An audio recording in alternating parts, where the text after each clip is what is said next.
Jai Jinendra all of you. We are back with the important questions of EIS, that is paper 7A of C-Enter. We have already uploaded videos on important questions of SM and audit, and we are also uploading videos on full audit course on our channel. So, first of all in this, we will start with chapter 4. Chapter number 4 जिसका नाम है E commerce, M commerce and emerging technologies. सबसे पहला important question आ रहा है page number 4.8 पर। Question दे रखा है बेनिफिट्स ऑफ ई बिजनेस। इसके अंदर आपको read and learn the points name. A simple general question can come in your examinations. MTB October 19 के अंदर भी क्वेश्चन पूछा जा चुका है। नेक्स्ट क्वेश्चन है पेज नंबर 4.10 पर कि ई कॉमर्स बिजनेस मॉडल्स दे रखे हैं, तो इसके अंदर आपको बिजनेस मॉडल की डेफिनेशन पता होनी चाहिए। इस शॉर्ट नोट आ सकता है। उसके साथ साथ वेरियस ई मार्केट्स में कुछ ई मार्केट्स दे रखे हैं, ये भी बहुत ज़्यादा इंपॉर्टेंट है। जैसे ई शॉप्स हो गया, ई ऑक्शंस हो गया, अब ये बिजनेस बायर एग्रीगेटर्स हो गया, ये बिल्कुल नई टर्म्स हैं जो आप लोगों को या तो मालूम नहीं होगी या तो आप लोगों को सुन रखी होंगी लेकिन मतलब लिखने लायक पता नहीं होगा। वर्चुअल कम्युनिटीज़ हो गया, इसी के साथ ई प्रोक्योरमेंट हो गया, ठीक है। तो आपको ये भी इनकी भी शॉर्ट नोट मालूम होने चाहिए। उसके बाद पेज नंबर 4.13 पर some business models for e commerce दे रखे हैं। इसको आपको अंडरस्टैंडिंग लेनी है कि इनका मतलब क्या होता है, डेफिनेशन क्या होती है, ई बिजनेस मार्केट्स के साथ किसके साथ लिंक है और इसके एग्जाम्पल्स क्या क्या हैं। 4.13 के बाद आप लोग आइए पेज नंबर 4.14 पर।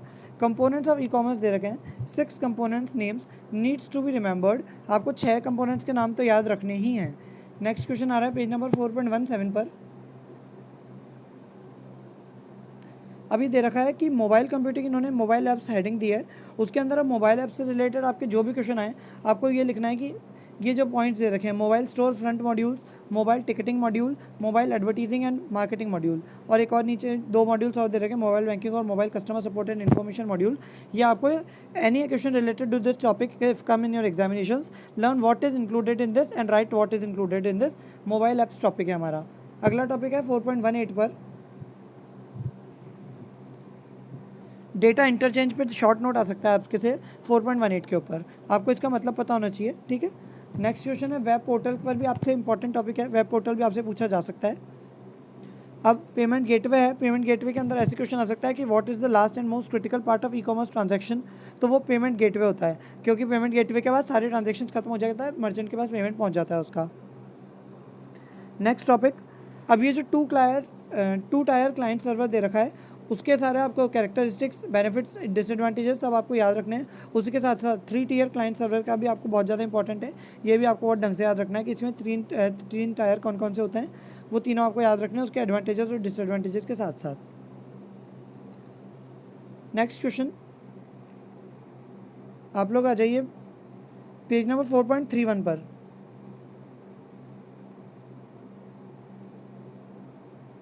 4.31 पर आपको क्वेश्चन दे रखा है नीचे कि there could be cyber security risk with direct as well as indirect impact. तो ये डायरेक्ट इम्पैक्ट फाइनेंशियल इम्पैक्ट का मतलब क्या होता है और इनडायरेक्ट ऑपरेशनल इम्पैक्ट का मतलब क्या होता है, ये दोनों आपको समझने हैं। अगला क्वेश्चन है इसी के नीचे आके, levels through which cyber breach can occur. Levels through which cyber breach can occur, ये भी अच्छा इंपॉर्टेंट क्वेश्चन है। आपको ये 5 लेवल्स याद रखने हैं कि साइबर ब्रीच किन किन लेवल्स के थ्रू हो सकता है। उसके बाद पेज नंबर 4.33 पर ये जो लाइंस दे रखी हैं, cyber breach incidents usually occur through the perimeter and internal network and then go on to the application and database which store the financial information. Illustrations of the considerations as controls addressing सी key cyber security risks are as under. तो ये institute पूछ सकता है कि what are the illustrations of the considerations as controls addressing key cyber security risks. तो आपको ये पॉइंट्स लिखने रहेंगे उसके अंदर। नेक्स्ट क्वेश्चन है पेज नंबर 4.35 पर आ जाइए आप लोग। अब उसमें commercial laws governing e commerce दे रखे हैं, इसके अंदर आपको 6 एक्ट के नाम याद रखने हैं और उनके बारे में आपको जनरल नॉलेज होनी चाहिए। 4.35 के बाद आप लोग डायरेक्ट आ जाइए 4.43 पर।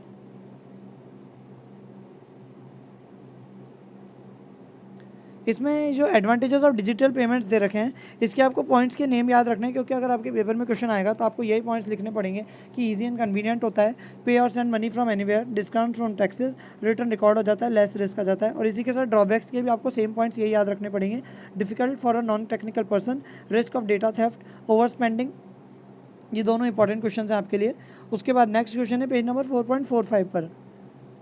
इसमें नीचे आके आप लोग देखेंगे कि वर्चुअलाइजेशन और उसके टाइप्स, मतलब वर्चुअलाइजेशन के ऊपर डेफिनेशन जो दे रखी है वो आपको याद रखनी है कि what is the concept of virtualization and what are its type. Hardware virtualization सब पे शॉर्ट नोट आ सकता है 2-2 4-4 नंबर का। हार्डवेयर वर्चुअलाइजेशन क्या होता है, नेटवर्क वर्चुअलाइजेशन क्या होता है, स्टोरेज वर्चुअलाइजेशन क्या होता है। ठीक है, नेक्स्ट टॉपिक आ रहा है हमारा पेज नंबर 4.47 पर, ग्रिड कंप्यूटिंग। ये 4.47 से जहाँ तक भी टॉपिक पूरा जा रहा है ये पूरा का पूरा इंपॉर्टेंट है आपके अटेम्प्ट के लिए।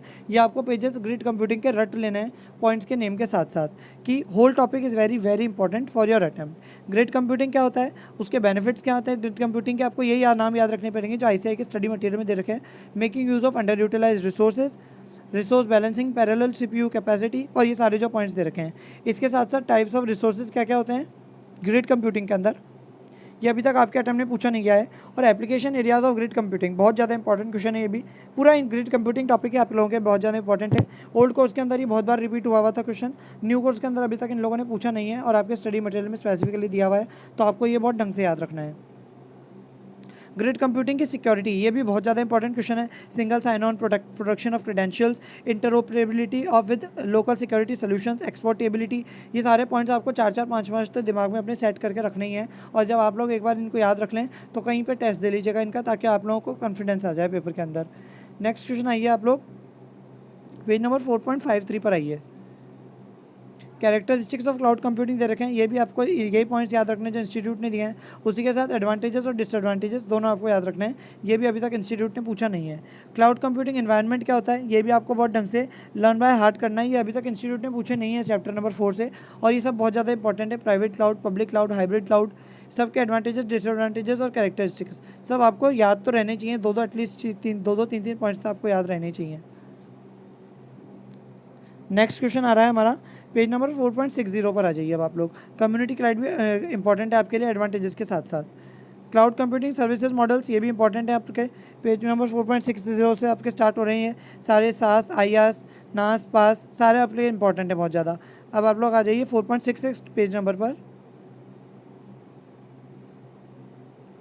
कंपोनेंट्स ऑफ मोबाइल कंप्यूटिंग दे रखा है। कंपोनेंट्स ऑफ मोबाइल कंप्यूटिंग बहुत ज़्यादा इंपॉर्टेंट है, इसके अंदर भी जो इंस्टीट्यूट ने पॉइंट्स दे रखे हैं वही आपको याद रखना है। उसके साथ साथ वर्किंग ऑफ मोबाइल कंप्यूटिंग भी आपको याद रखनी है। ठीक है, नीचे बेनिफिट्स ऑफ मोबाइल कंप्यूटिंग दे रखे हैं, ये आप लोग रीड करेंगे तो आप लोगों को याद हो जाएंगे एक बार में, इतना कोई टाइम नहीं लगेगा इनमें आपको। नेक्स्ट क्वेश्चन है पेज नंबर 4.72 पर आ जाइए अब आप लोग।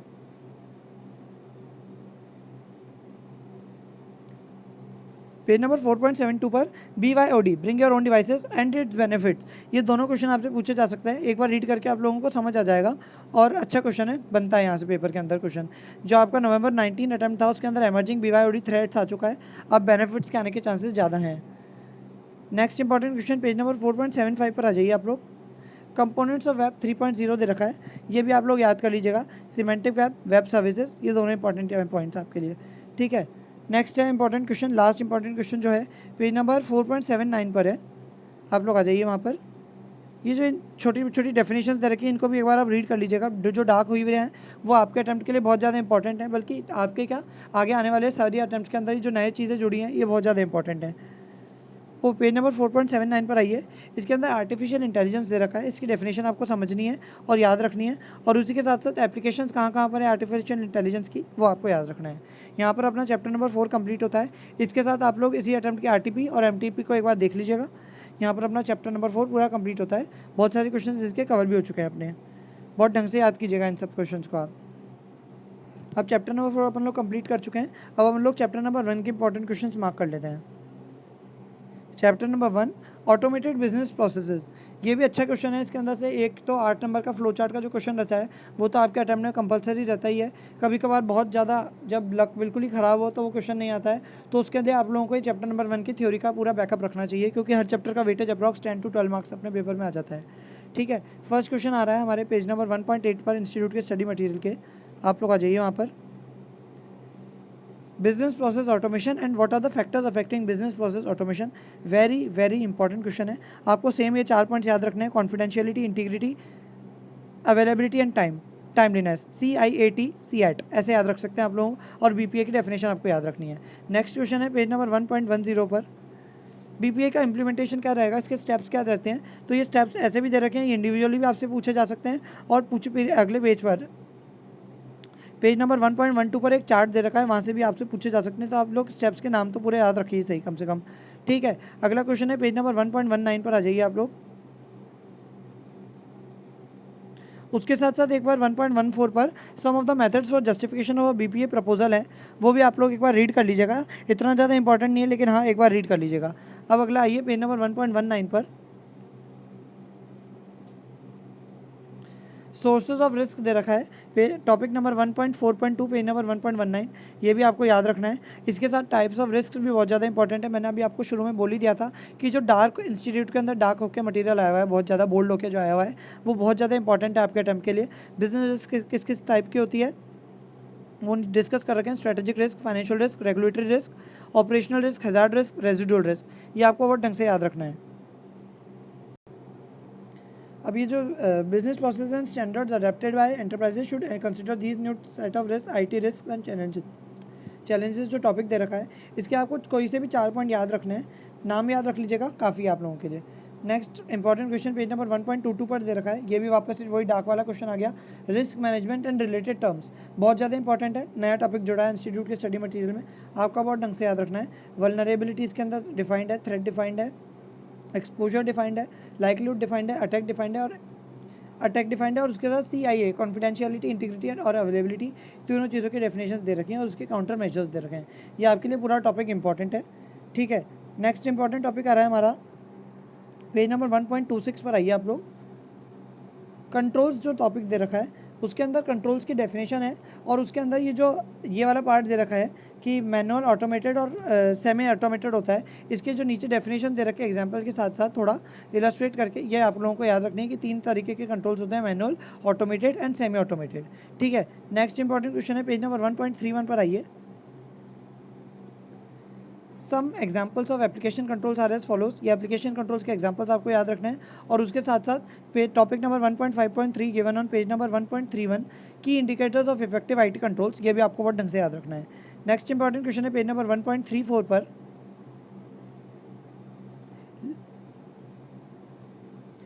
इसके अंदर ये एक MCQ है 1.34 पर बेसिकली कि सार्बेन्स-ऑक्सले एक्ट जो है वो US का एक्ट है, ये आपके अटेम्प्ट में MCQ की तरह पूछा जा सकता है, तो आपको ये याद रखना है कि ये US का एक्ट है, ठीक है।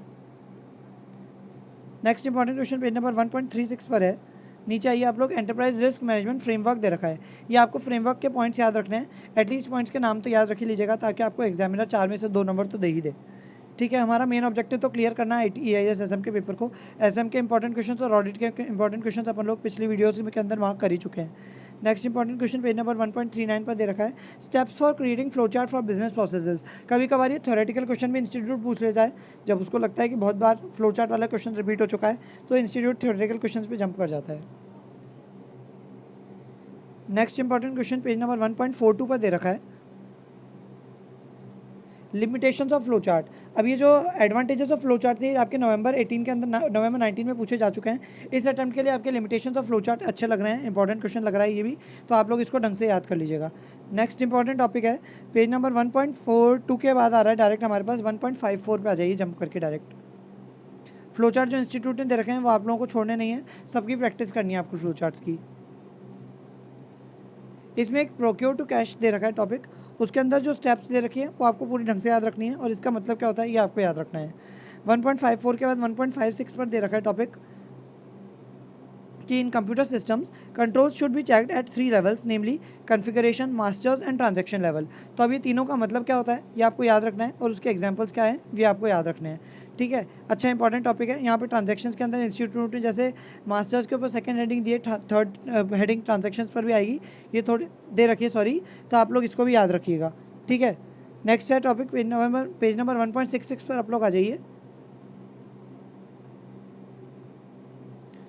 इसमें हमारा इंपॉर्टेंट क्वेश्चन है human resources typical stage of HR cycle includes the following.